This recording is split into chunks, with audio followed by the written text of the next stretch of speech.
Mr.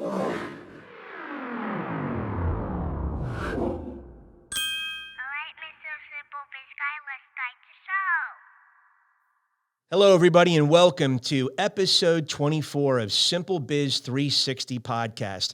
Before we start, I just want to just shout out to everyone out there. We know this is a very challenging time in our country and our world. Our thoughts and prayers go out to everybody who is sheltering at home and all the different challenges that we face as families and as communities and companies during this COVID-19 uncertain times. So we just want you to know that's our heartfelt message to you, and our prayers are with you. So today, we're very excited again to come to you from stlouispodcast.com. That's stlouispodcast.com. We're SimpleBiz360.com. And I just want to remind, I'm going to start reminding everybody at the end of the show, if you just go to the lower right-hand corner, if you're viewing the show, there's going to be a little pinwheel icon there.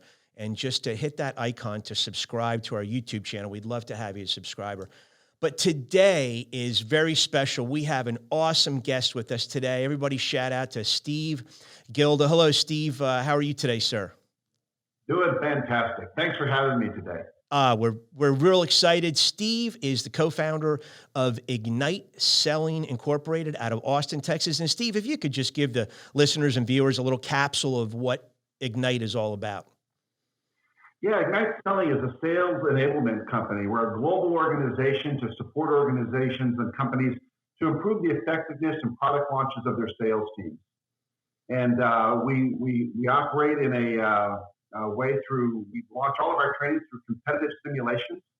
So we're very non-traditional in the sense that we don't believe that people learn through PowerPoint. We believe that people learn through doing. So everything that we do is custom design simulations to help improve the effectiveness of the sales team. Great. And how long have you been in business now? So Ignite Selling has been in business since 2011. But I started in this industry back in 1997.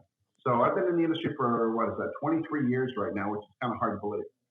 That's awesome. Well, everybody, I thank you very much, Steve. And I just kind of want to draw you into how we got to know each other. And by the way, Steve is a co-author of this book called Premeditated Selling. You've heard me mention this before in my Lost It All Almost episode. I believe that was episode 19. At any rate, Steve and I were introduced by a gentleman named Rick Diana out of New York City about 6-7 months ago. And Steve and I have the distinct pleasure of growing up in our sales careers through the same parent company. We both worked for Lanier. Steve worked in the Lanier Worldwide Enterprise for the initial part of his career in the copying sector. I worked out of what was called the thought processing division in the mid-'80s out of New York City, and that was voice recording. We both reported eventually to 1700 Chantilly Drive, and Atlanta worked for a wonderful Wes Cantrell and the team down there.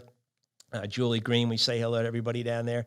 And so we had the pleasure of learning the sales ropes in a very, very well-structured, clinical, very methodically thought out way of going about doing business. And so a lot of us, like Steve and I, we've acquired a taste, we've acquired an affinity for paying that forward in different forms. I take a different form than Steve and his company, but they've certainly been at this since 97, trying to help and he's been at this trying to develop other people and other sales teams. So that's where we met. Very exciting to have another Lanier brother on here. A shout out goes to Rick Diana, Trinitas Talent Management up in New York City for introducing us. And we really appreciate the opportunity. So Steve, you and I met 6 months ago. We had a cup of coffee down in Austin, Texas. That's where you're based.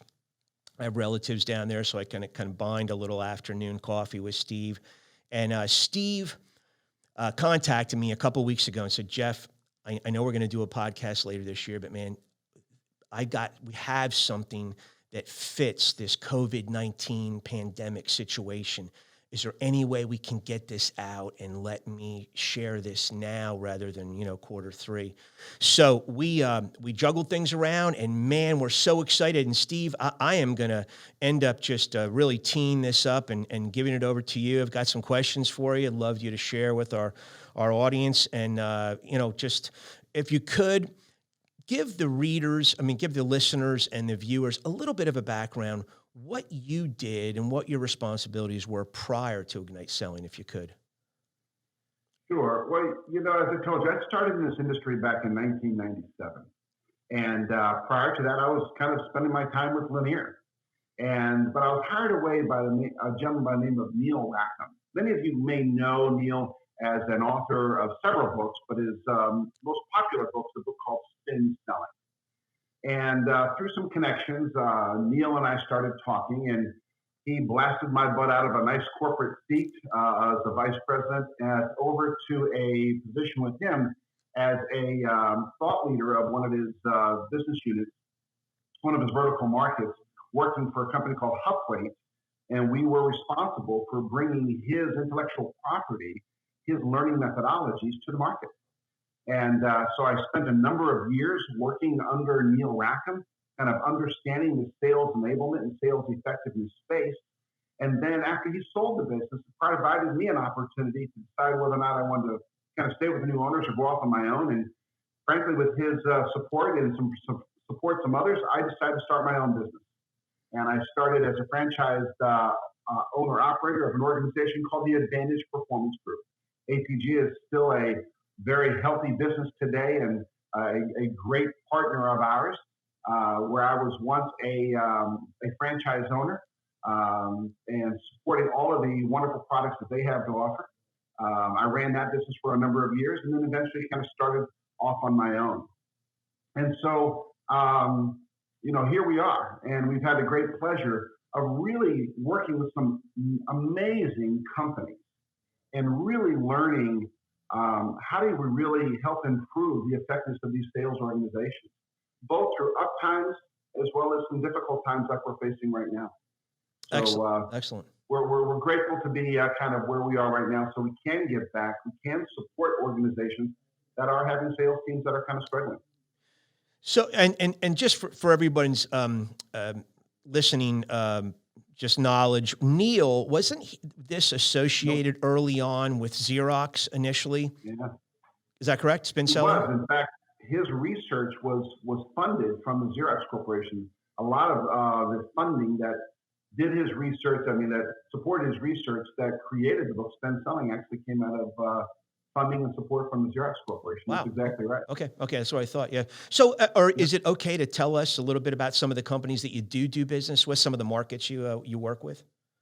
Absolutely. We've had the great pleasure of working with several companies in several different industries, from healthcare to finance to IT companies. And some of the companies we've partnered with are companies like Capital One and MasterCard, or companies in the IT space, or companies like Juniper Networks and Ingram Micro. Wow. The companies in the healthcare space are companies like,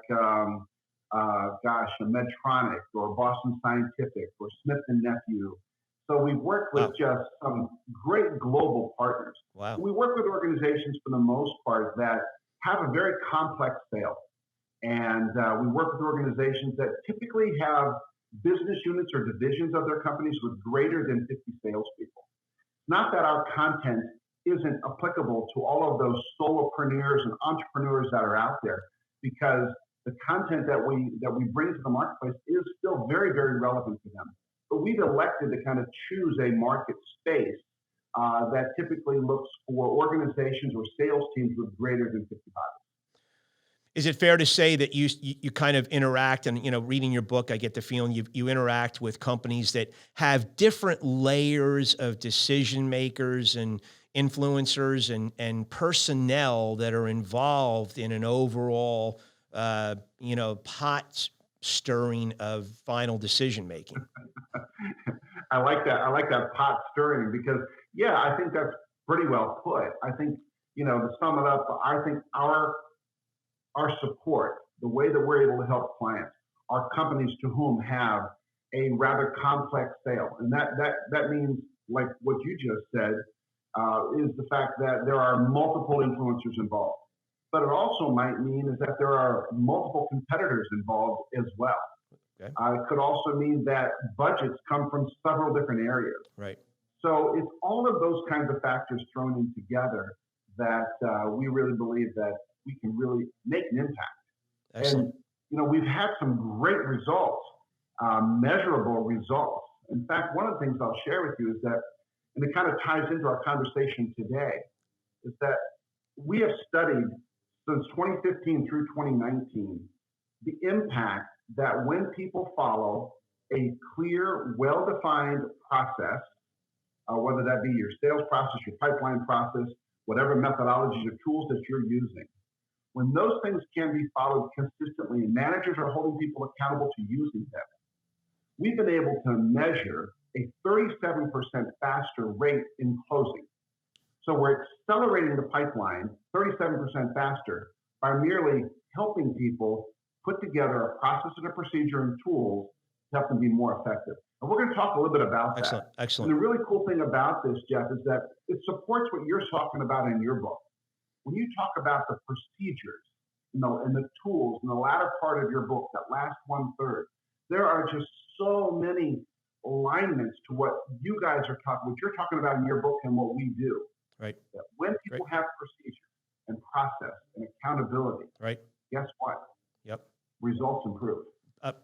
Well said. Thank you very much for that. Thank you for the plug, by the way. I really do appreciate that. And, Steve, I think we come from a background, and I hear it loud and clear in what you're saying. If you can't measure it, you can't manage it. And you do a really nice job. I've looked over your website, great website, igniteselling.com, by the way, just great stuff. But you obviously have a lot of metrics on there that you make sure that you have measured over time, which is very beneficial in letting customers see that evidence, is right there in front of them. So I know that you, prior to putting this strategy together that we're going to talk about and unveil today here, you had the pleasure of reaching out to, I think you told me 10, 11, 12, somewhere around there, sales leaders. Could you mention that a little bit, talk about that pre-development of this strategy you came out with? Yeah, what actually drove the solution to support sales representatives through this pandemic really stemmed from, a little over a dozen interviews with chief revenue officers, chief sales officers, vice presidents of sales, and really asking them about the impact that this pandemic is having on their sales team.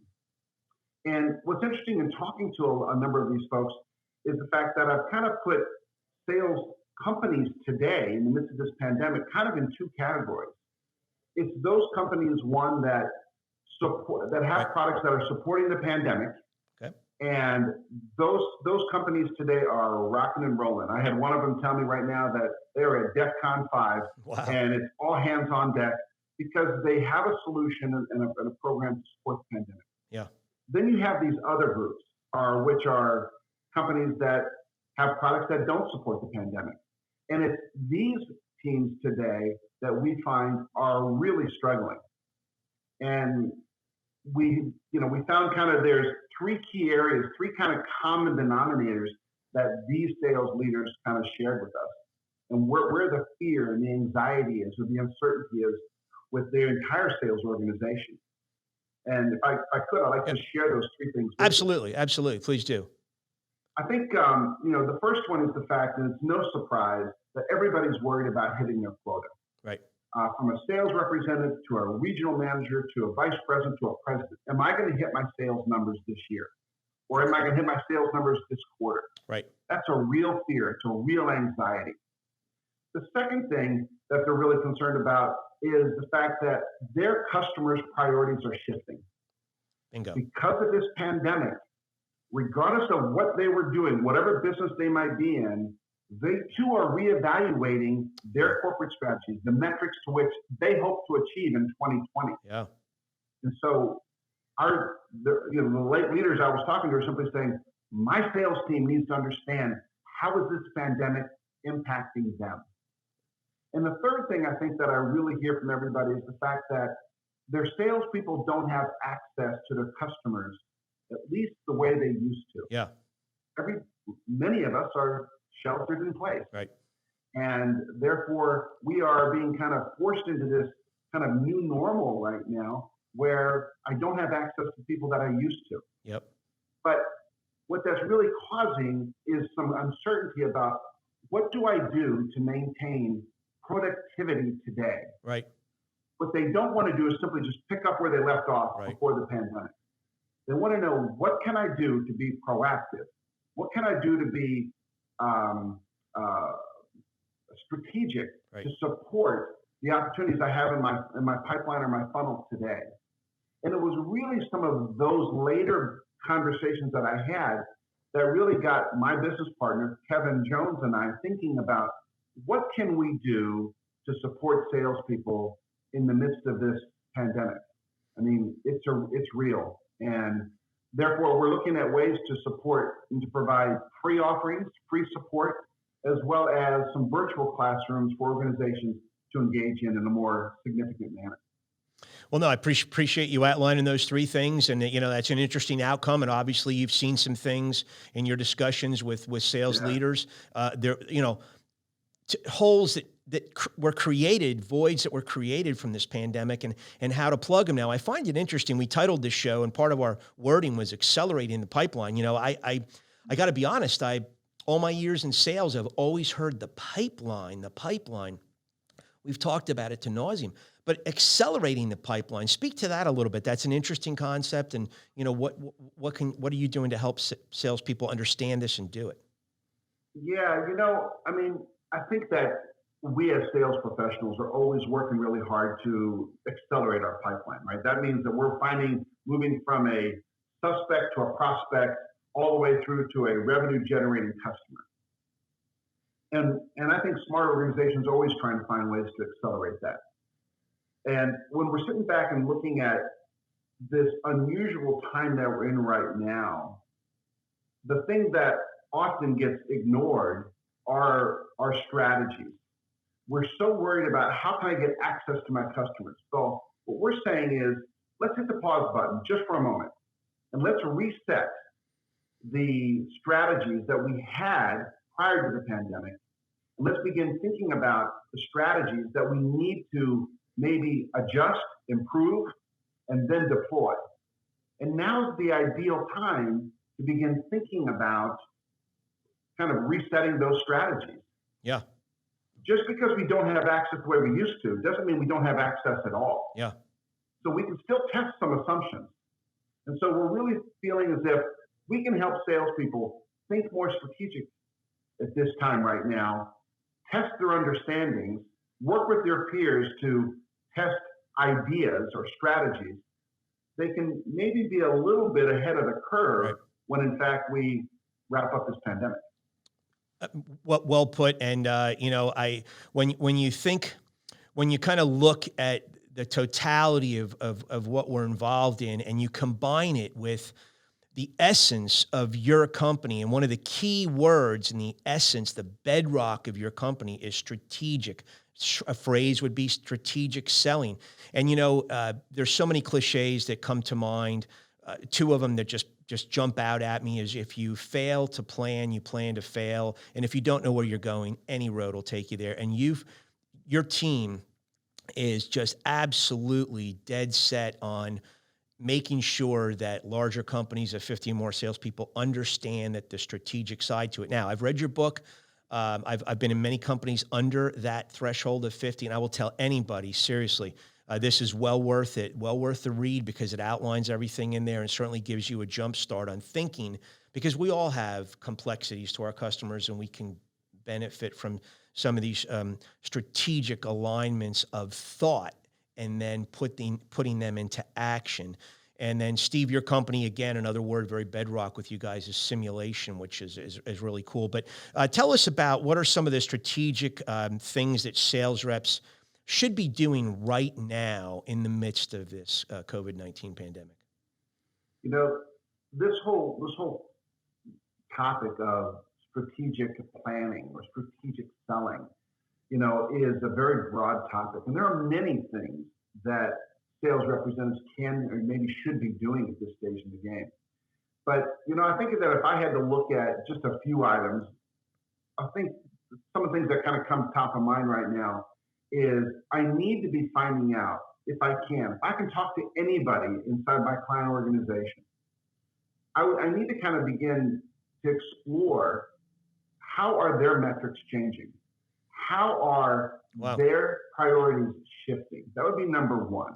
Because the better and the sooner that I understand how my clients' priorities are shifting, I can now better understand how do I better align my capabilities to help support their new priorities. Yeah.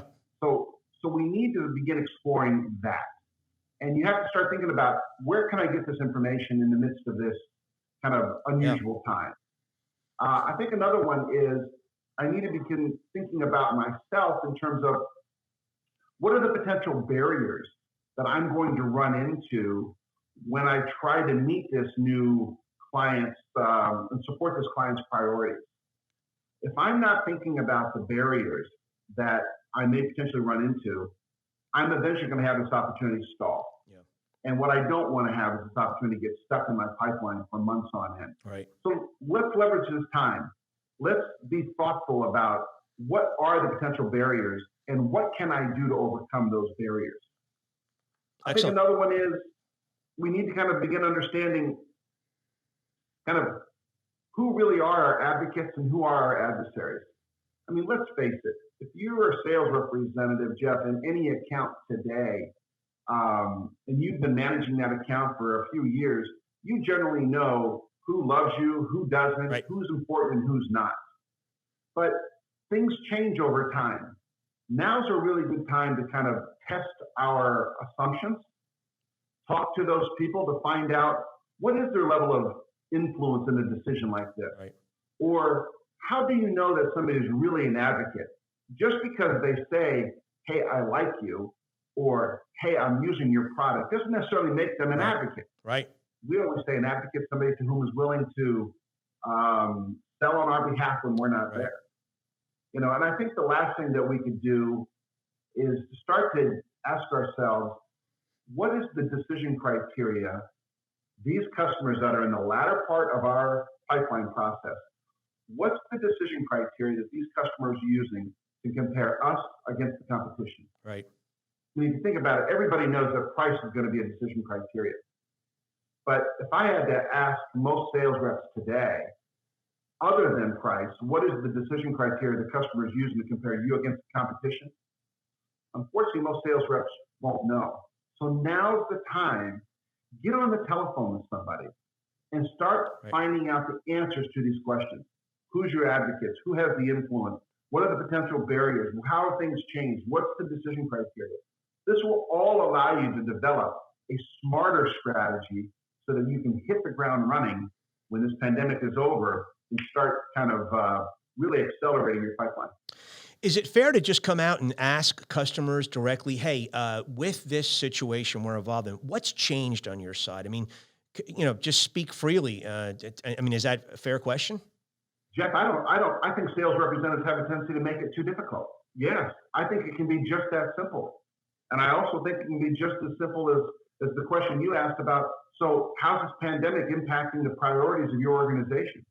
And what are you being held accountable to in order to support those? Right. Because my job is to support you. Right. Let's not make asking questions more difficult than it is. Right.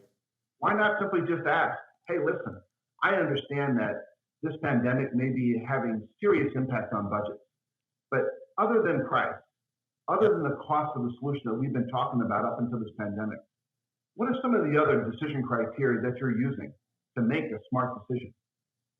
Don't make it more complicated than it needs to be. Just ask the question. Great. Well, thank you, Steve. And hey, listen, folks out there, we are leading up to a really cool announcement of what Steve and Kevin have put together. But a couple more questions in the lead up to this. What, as a trainer, what would you suggest that account executives and salespeople do now while they're in shelter in place? What would be your recommendation? Yeah, I think, as I stated just a little bit ago, I think it really is kind of important, Jeff, that salespeople now take this time to not just react and start picking up the telephone and calling people, or getting on a Zoom meeting or having conversations of good intent, but be thoughtful about the time that you have with your customer. Your customer is facing a lot of challenges too. So make the time that you have with them count. And the way that you do that is by sitting back and thinking strategically first about what is it that I need to find out from this customer. And it's all these things that we're talking about. But it's about not reacting and getting on the telephone and saying, hey, man, how you doing? What's going on? Right. And using just kind of general knowledge. It's important, obviously, to check in on a personal level. Right. But remember, this person might have limited time because they too have other priorities and they're working in a different environment. Be thoughtful about the questions that you're asking. Amen. Make sure that the questions that you're asking help drive the strategy you're trying to deploy. Amen. Yeah. No, well, and another thing, I just, Steve and I, we've talked obviously before this podcast and shared some thoughts and ideas, and we both love getting into the customer's shoes, wearing their clothes, looking through their eyeglasses, understanding their point of view from their chair. So I do just want to caution, and I'm sure most professional people out there understand this, but, there's a lot of things going on in every household of every person that you're trying to interact with or interacting with. I mean, 3,300,000 people filed for unemployment recently. I just had an email yesterday. One of my bosses has been let go for 90 days. And, when that happens, you just wonder, is that person ever going to come back? And so there are things going on sprinkled upon all these families and decision makers throughout our country. And just understand when you're talking to them, just what Steve said, be thoughtful, because you don't know what's going on in their world. They may have relatives who are been stricken by this COVID-19 pandemic. So you just don't know. And, I think sometimes, Steve, a big common thread in my book is trying to understand things from the customer perspective, because I think over the decades, we've become much more numb to doing that. We don't do a good job of it like we did in the olden days of Dale Carnegie's and so forth. We move quick. We tend to think egocentrically about us, about our mission. And man, there's a whole nother side to that coin. And we both come from the school of thought, Steve, and we were taught early on, there's a lot of simplicity in this statement, but people buy from people they like. And if you're multi-layered, you're looking for multi-layered influencers and people to get in your camp, they have to like you too. They do. So just be great piece of advice. Be thoughtful. So VSPS. We talked about it yesterday. I don't want to shortchange it by giving it an acronym, but you said, hey, that's pretty cool. So tell us about what you and Kevin have done to electrify, this whole accelerating the pipeline process. When we started our company, we believed that people learn by doing. So we don't believe that people learn by sitting in front of PowerPoint or in front of videos and merely just listening. It's a single medium, okay, and it should be used. But we really believe when it comes right down to it, if you want to change your behavior, start applying what we're talking about. So with that in mind, we started launching our entire portfolio around these simulations. And given this pandemic, we've had to pivot our business as well in order to support our customers. Our customers, we had 3 or 4 customers in the month of March that said, hey, we have to postpone what we're doing. We're grateful for one customer. I'll leave their name out of it. I'm not sure if they want us to share their name, but we were grateful for them. They said, you know what? Let's do this in a virtual setting. And it's something Kevin and I explored, but we always thought that simulation, application-based learning is going to be difficult to do in these virtual settings. Well, kudos to Kevin and kudos to that particular customer, because they worked it out. And we have found a way to put people into this, what we're calling a virtual strategic planning simulation, which you have so kindly coined as VSPS. This virtual strategic planning simulation is a way to which we put people into small groups. There's usually about 15 to 20 people on a meeting in this virtual classroom, but majority of the time we are breaking them into groups of 4 or maybe 5 people. And they are working through interactive learning maps. Okay. An interactive learning map is a game board for learning. And we customize that learning map around a real account. We create a website for it. We create, for your particular company, we create real characters that you help us kind of create. Those to whom like you, those to whom don't.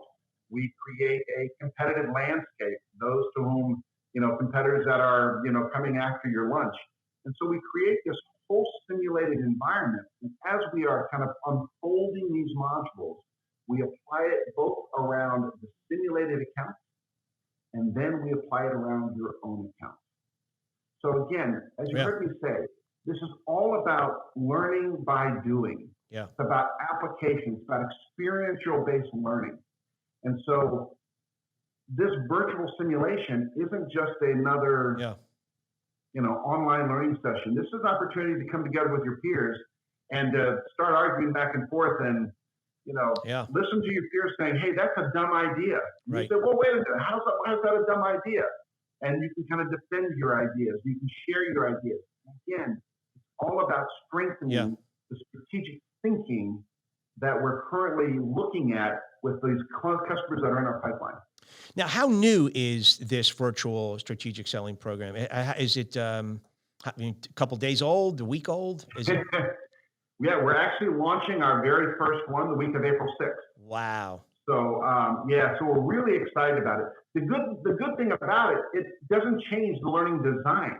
Yeah. The exercises that we used to do in an in-classroom environment are almost the same exercises that we're doing in a virtual setting. Awesome. So we know the learning works. We know the exercises work. We know that we can challenge your sales reps' thinking and challenge their assumptions because the exercises work. We're simply just putting this we're taking this learning map that you kind of, by the way, see it above my head here. These are actual learning maps that people would use in the classroom. Yeah. But we're now putting this into a virtual classroom, and people get a chance to move arrows around and place stickers on them and do everything that we would do tactically kind of, in the classroom. We're now just doing in a virtual setting. So though the system in which we're deploying the training is brand new, we are still doing everything that we know for the last 9 years has been a proven successful way to implement training.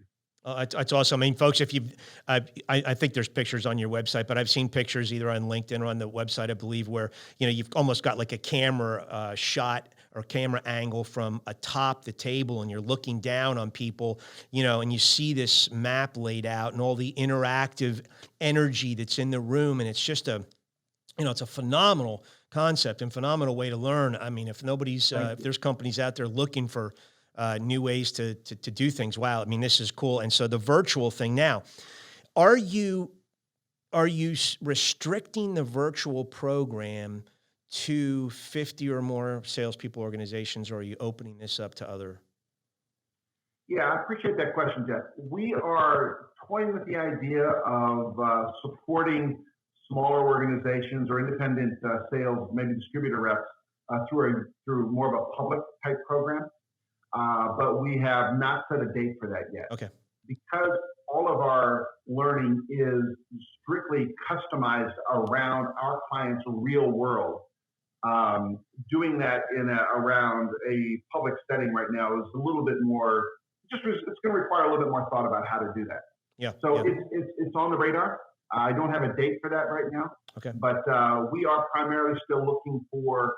If you have a sales team of 15 to 20 people, and you want to go ahead and do this, we're happy to support it. If you have a sales team of 3 or 4, we're probably not the best fit for you. Okay. Fair answer. Thank you very much for that. So how does, and I'm just going to call it VSPS rather than stumble over the whole words, but how does VSPS differ from the face-to-face training programs and maybe some of the competition that's out there? Yeah, so this particular virtual strategic planning simulation is different, obviously, because we can't meet face to face anymore. Right. People are sheltered in place. And yet there's still this desire to have to try to help my sales team stay sharp in the midst of this pandemic. But the way that it's different, let me step back into looking at traditional training. You and I, and probably most people listening to this, have been through some classic sales training in the past. And it looked and sounded something like you came together in a group. Maybe you were put into small table groups. Right. You had a PowerPoint projector with a facilitator up front. You had a workbook, and the facilitator or the trainer started flipping through PowerPoint slides, talking about the concepts. You would follow the exercises in your workbook. You would do some traditional role plays, which, by the way, everybody loves doing, right? But we would do, and that was kind of traditional training. And when Kevin and I started Ignite Selling, one of the things we said we wanted to do was kind of break away from the traditional training. And so therefore, we follow this process, which we call an interactive learning map. And it is this big game board, as you kind of see behind me, where people are learning kind of through a series of activities on this learning map. And what we're not doing is we don't have any PowerPoint, and we don't have a classic trainer. What we do is have a well-trained facilitator, somebody to whom can facilitate learning through a simulated learning experience, giving them the website, giving them the characters, putting the information into their CRM system. In some cases, we'll upload all the data into the CRM system. Wow. So it replicates their world. Wow. Sales representatives don't always go to look at a client website, but what they will do, particularly if they're going to take over account, is go look over the previous sales representative's notes. Right. And that might be uploaded into their CRM system. Right. So we try to replicate everything that they're doing and say, hey, here's the situation. Now, we just introduced to you a new model. It could be any number of models. We have several of them. And we simply say, now, how would you apply that to this particular simulated account? So what we've done is we put everybody into an application-based learning right away. Right. So we're not going to give you theories and concepts and then put you into an activity and then say, oh, by the time when you're done, let's go apply this to your own account. Now, we're going to put you into a simulated account so that when you get to the own account activities, you're a little bit sharper on it. Right, right. So that's the difference between Nice. kind of Ignite Selling training design and traditional training. Sure. And as I stated, we merely just took our training design with the learning maps and put them into a virtual setting. Yeah. And we're really excited about it. I think that if you've been through any of our learning so far with our learning maps, you know what I'm talking about when I'm simply saying you put stickers or there's a card sort or there's arrows that you draw on these learning maps. And there's things that you write on these learning maps. You're going to do everything the exact same way. Yeah. Well, you're doing the exact same exercise, but you're doing it in a virtual setting. You and I are still looking at that learning map, and I'm moving an X, and you're saying, nope, don't put it there. I'm drawing an arrow. You're saying, no, the arrow shouldn't go in that direction. And we can still do everything that we did in the classroom, but we're doing it in a virtual setting. Yeah. No, it's like putting down another set of railroad tracks and just saying, hey, now I'm going to shift from the simulation to the real railroad tracks and go execute it versus, all that, just theory and notebook and PowerPoint learning that you now have to figure out how to matriculate into that set of railroad tracks. It's a great way. So content wise, what's in the VSPS content? What's the program consist of module wise? Yeah, so the virtual strategic planning simulation incorporates kind of three core models. And if anybody who's listening to this has been through any kind of other strategic planning programs, you notice that in most of these programs, there is a strategic planning worksheet, okay, or some kind of a form that has to be filled out. Right. And one of the things that we did intentionally was not create another form. Right. Okay. You and I both know sales representatives don't like paperwork. Oh my gosh. Can you remember our days at Lanier of the having to fill out the paperwork back in the day? Now, we didn't have the technology we have now. Yeah. But I think it's still true. Yeah. Salespeople don't like paperwork. Right. Bingo. So what we decided to do was not create a strategic planning form, but instead create strategic planning tools. And you can choose to use whatever tool you think is most useful now as a way of helping you move that opportunity forward. There's no rules that we profess to that simply say you have to use all these tools all the time. Right. No. Okay. So we have several different tools, but for this specific virtual strategic planning workshop, we've chosen 3. Okay. And the 3 that we chose are our situational snapshot, our influencer snapshot, and our competitive snapshot.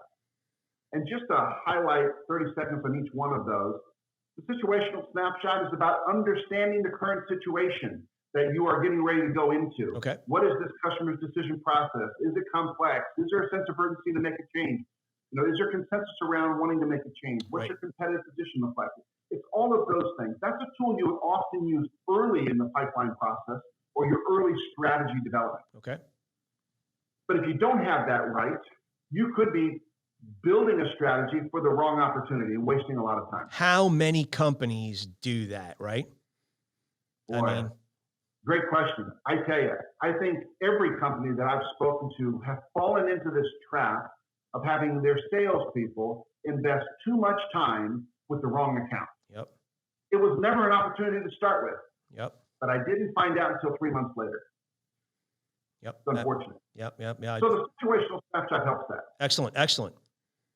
The influencer snapshot helps salespeople do a better job of developing proactive strategies that help them leverage their advocates and to be proactive about developing a strategy to neutralize their adversaries. So think about this. How many salespeople have you spoken to, Jeff, where in fact, what we have is you have a sales representative talking to somebody who doesn't matter about the things that aren't important. Right. And if you leave a sales rep up to their own devices, who are they most likely to talk to? Right. Yep. They're most likely to talk to the people that they know, right? How many times we go into accounts and go in there and just gravitate to the person we know is going to be nice to us and going to put out the welcome mat for us, right? Exactly right. We have a tendency to want to only talk to those people who are willing to talk to us. But strategically, is that smart? Right. So we're asking sales representatives now in the midst of this COVID-19 is to go assess your assumptions around who really is involved in this decision-making process. Because you might be surprised that if you just go validate, hey, Mr. Advocate, Mr. Friend of mine, Mr. Person who wants me to come in here and offer our solution to your company, I just got a couple of questions for you. My understanding is that these 4 people are highly involved in this decision. Is that true? They might just tell you no. Yeah. 2 of those people are, but there's one person that you're missing. Yep. And that is this person. Bingo. Wow. That's a simple question. You talked earlier about just asking straightforward questions. Why not simply just ask a question? Hey, my understanding is that these are the folks that are involved. Is that true?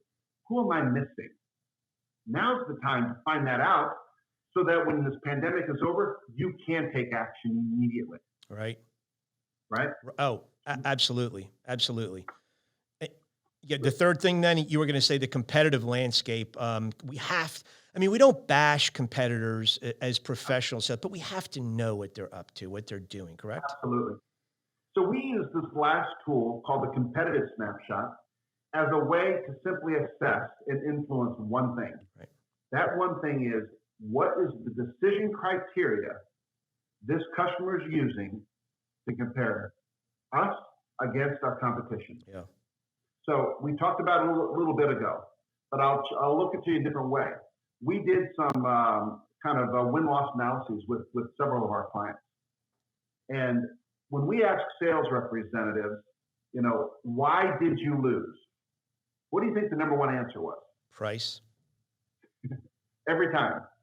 In fact, I wanted to title our book, Are You Still Blaming Price? Yeah. Because it's a very common answer. But if you ask a second question, that same salesperson, other than price, what was the decision criteria this customer was using to compare you against the competition, other than price? you hear crickets. Yeah. They don't know. Yeah. And even maybe the smart ones or the more sophisticated sales reps will give me an answer. They'll say ease of use of the product, the breadth of our product line, our experience in the industry. Okay, so terrific. So it's ease of use, breadth of product line, and experience in the industry. Right. So whose criteria is that? You mentioned earlier that there are 4 key influencers involved. Do they all have the same criteria? Or does maybe somebody in supply chain looking at criteria that's not part of that criteria? Yeah.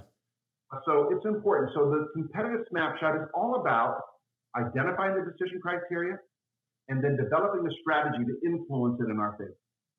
Yeah. Yeah. Very good. Very good. Let me go back to questions. I just want to park on questioning a little bit, because I think that even a large part of our book audience and audience, being entrepreneurs and solopreneurs, that I think maybe sometimes the power of questioning might be intimidating, might be a missed opportunity. But I'm going to go back to when I was trained to go into the Wall Street area accounts that I managed, and I called on banking, brokerage, insurance companies, and big Wall Street law firms. And, we were given a series of questions to go ask somebody, and I'm asked to go in and meet a senior vice president at American International Group. I mean, this person's managing 1,300 people, and I'm, 20 something years old going in there and asking these questions. It was very intimidating to me. But once I got over that intimidation, the simplicity of the questions was easy enough to ask in a straightforward manner. But the surprising thing was the engagement, the actual, feedback I would receive blew me away. I couldn't believe that they were answering my little young pup questions, but they do. So whatever you do out there, whatever landscape you're interacting with, whatever your company is involved in, the power of questioning, those answers give you the information. They build the recipe for whatever you're going to bake.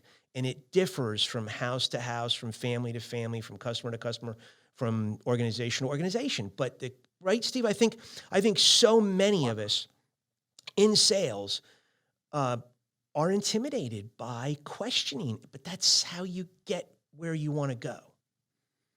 Well, I tell you, I've got to just kind of support that full-heartedly. And I liked your analogy kind of about baking. I think you're right. I think the questions to which we ask help us identify which ingredients are going to help us make this beautiful cake. Okay? I think there's a lot to be said for that. Sometimes people get so wrapped up in making questions more difficult than it needs to be. Right. Now, we don't want to ask the same questions that we know our competitors are asking. Those same questions. So how many times do you do this today? Who else is involved in the decision-making process? How are budgets currently established? Those questions are important. Don't get me wrong. We need to ask those questions. But I always say that if a customer answers your question before you finish formulating your question, it probably wasn't a very thoughtful question. Yeah. So our job is, yes, we need to ask those kind of basic fundamental questions. But I like what you said, that you got the customer really engaged because you were asking questions that were thoughtful. Yeah. You made them think. And so we need to be thoughtful about the questions that we're asking, so that we can serve our customers. So be thoughtful about that. And that requires some time to plan. And guess what we have right now? Yep. Time. Plenty of time. We have time to plan. Yeah, boy, I'd love to just park on questions and talk a lot about that. I got a lot of great stories and input, but for another day. But yeah, I mean, folks out there, seriously, just those are so vital to giving us the material we need to build a case, to win more of those adversaries, to keep those advocates, to win more of those influencers over to our cause, and really meet the goals and objectives head on.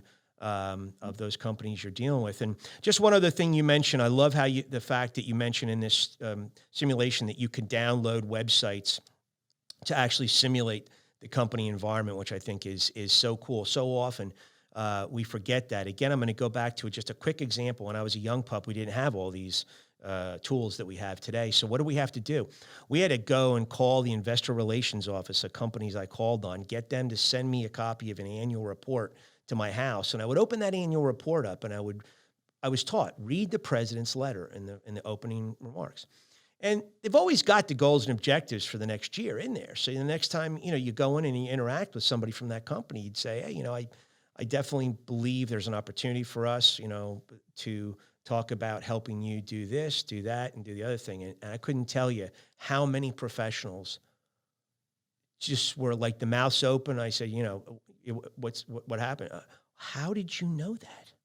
How did you know that was our mission this year? Well, I just read the annual report.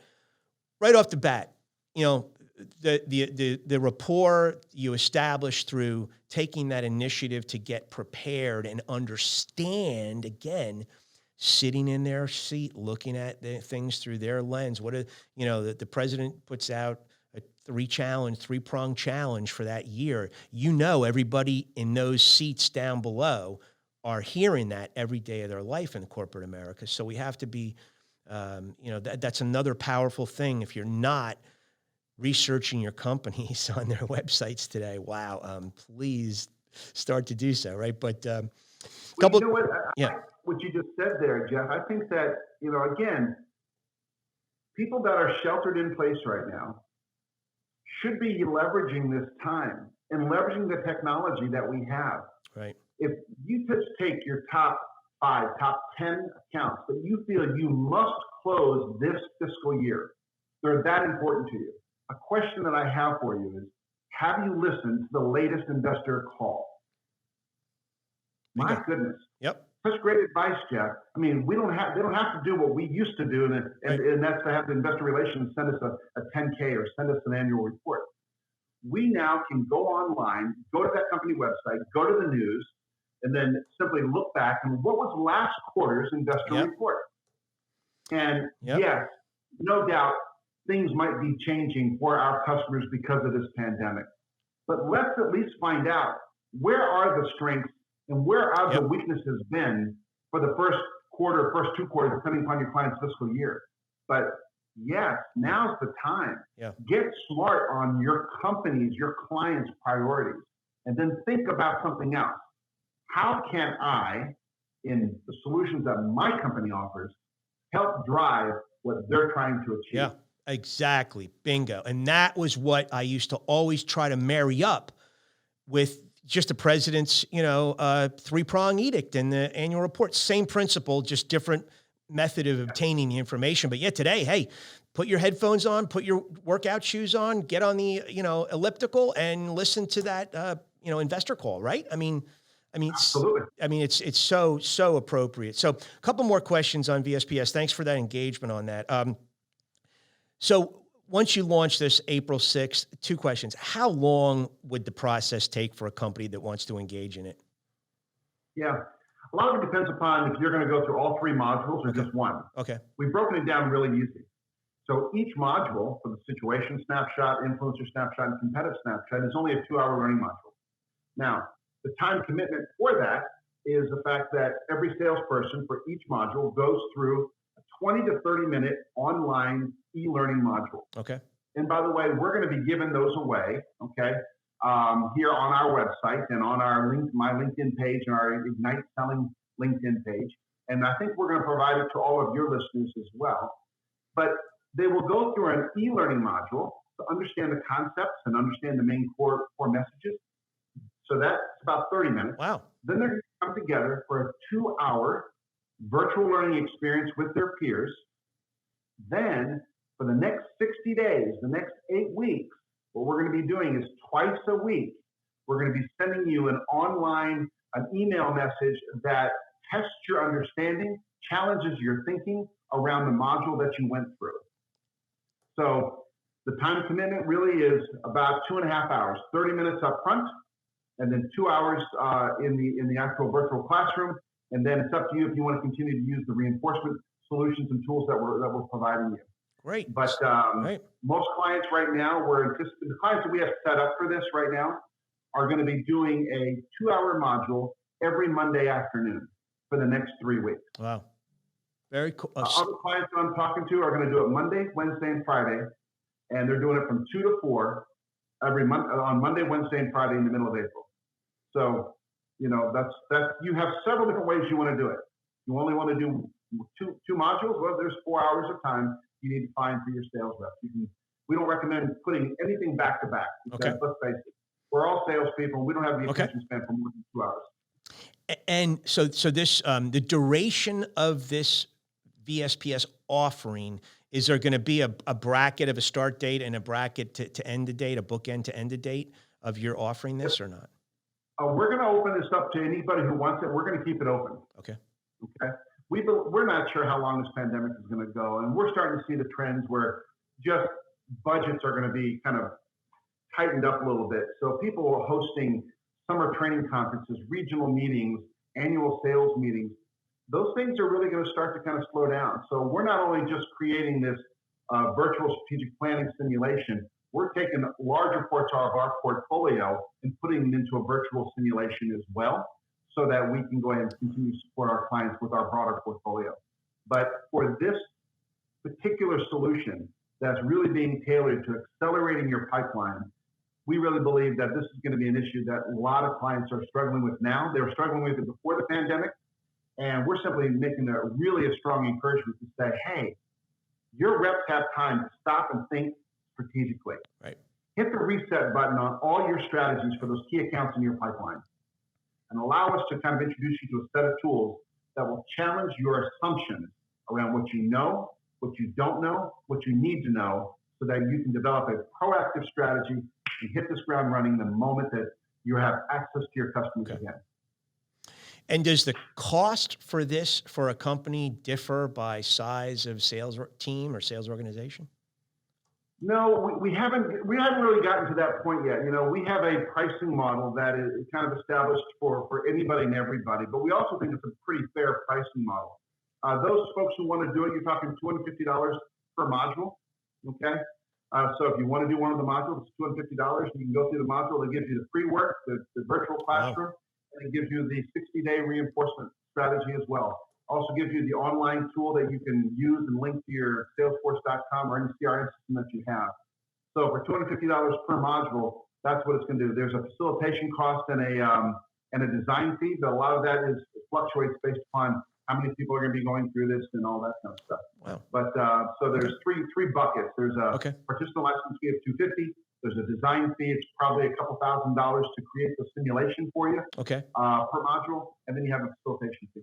Which is all fair. So, and then I love interwoven in between is making sure that the retention level of the information taught is there. And again, if you can't measure it, you can't manage it. So, you guys do that and you keep everybody on track, which I think is great as well with the retention. So, with that being said, April 6th is the launch date. So this is an April 2nd podcast. So we'll make sure we coordinate with Steve that on our platform, SimpleBiz360.com, on the YouTube version, the episode version of this, we'll make sure we draw a reference to that link as well. And we'll make sure, Steve, with your permission, that we put it out where we can, as we air this episode and get people just to educated. be real clear, we really want to provide support to those sales representatives who are kind of shut in place right now and are really uncertain about what I should do.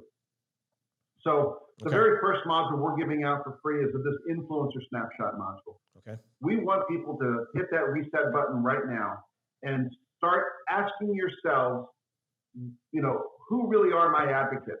How do I know they're my advocates? Who are my adversaries? What am I doing to neutralize my adversaries? What can I do to try to influence the level of the voice of the people who really want to support us? How do I reduce the level of influence of the people who don't want to support us? Now's the time to be thinking through those things. We already have a plan in place once we have full access to our customers. So this is the first of 3 modules that we're going to be providing access to. Steve, awesome.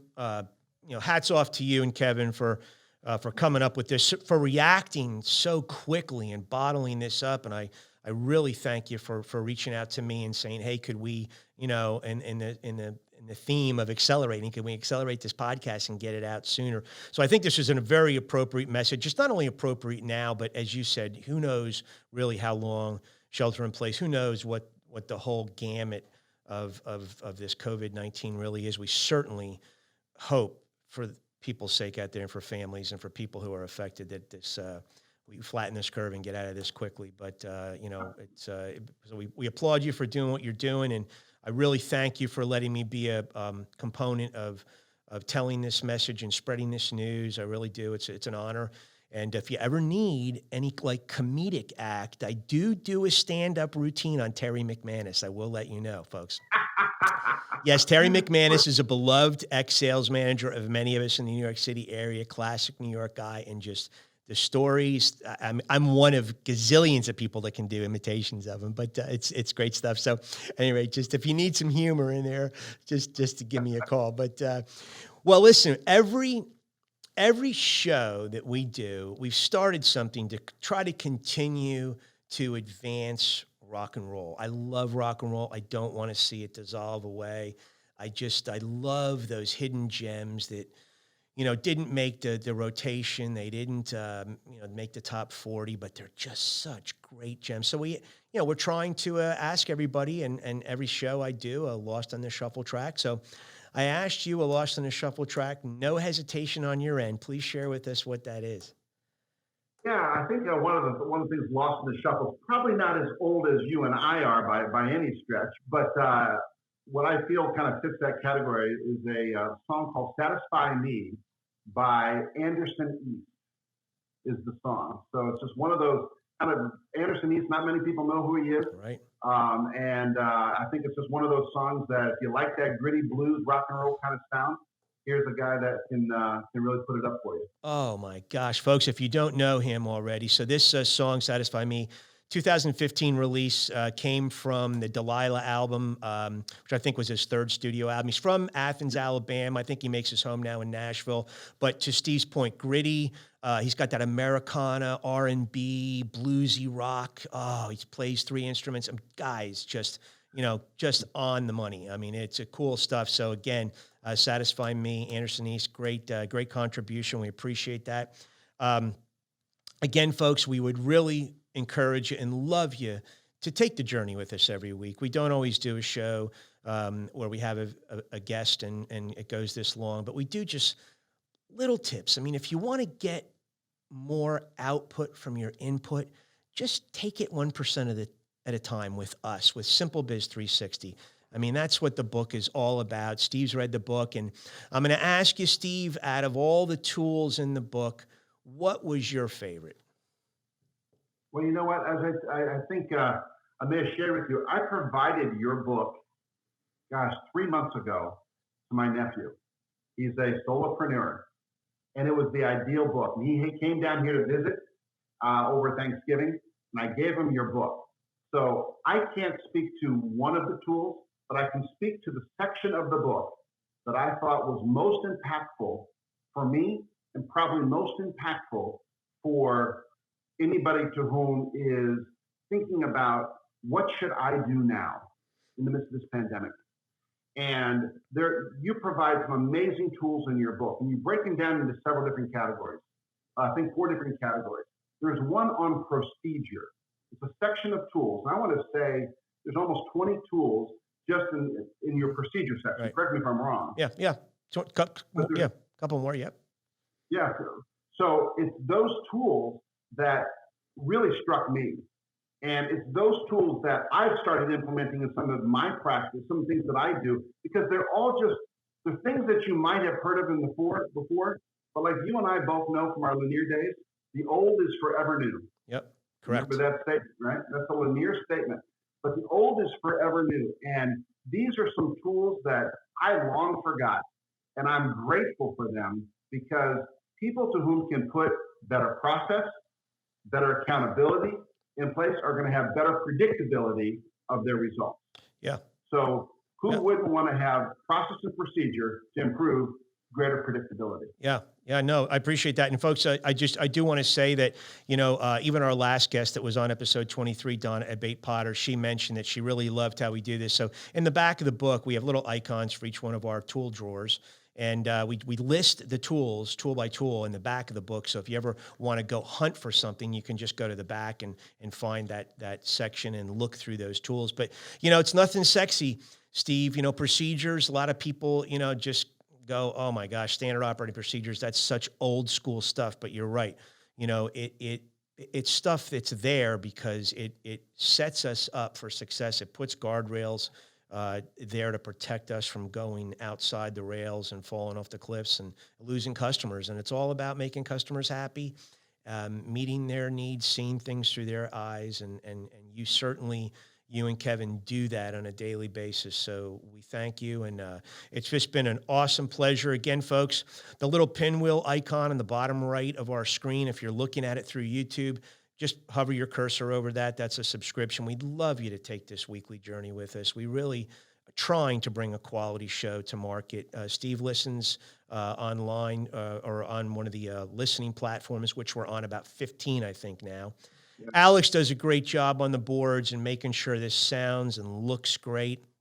We're getting better as we go along. We're learning more tricks of the trade as we go along. This show's only going to get better for the short period of time we're on every week. So folks like you, Steve, make this a blessing. We appreciate all you're doing. We hope you and your family stay safe. Again, folks, stay safe rather. Again, folks, it's igniteselling.com. April 6th is the VSPS launch. We'll keep everybody abreast of that. You'll see Steve and I, we're active on LinkedIn. We'll be doing the best we can to get the message out. And from St. Louis, we say, and to Austin, be safe. Just to hope you and your family have a great month. Thanks for having me on. Really appreciate it. Always good working with you. Thank you, Steve. Appreciate it. All right. Take care, sir.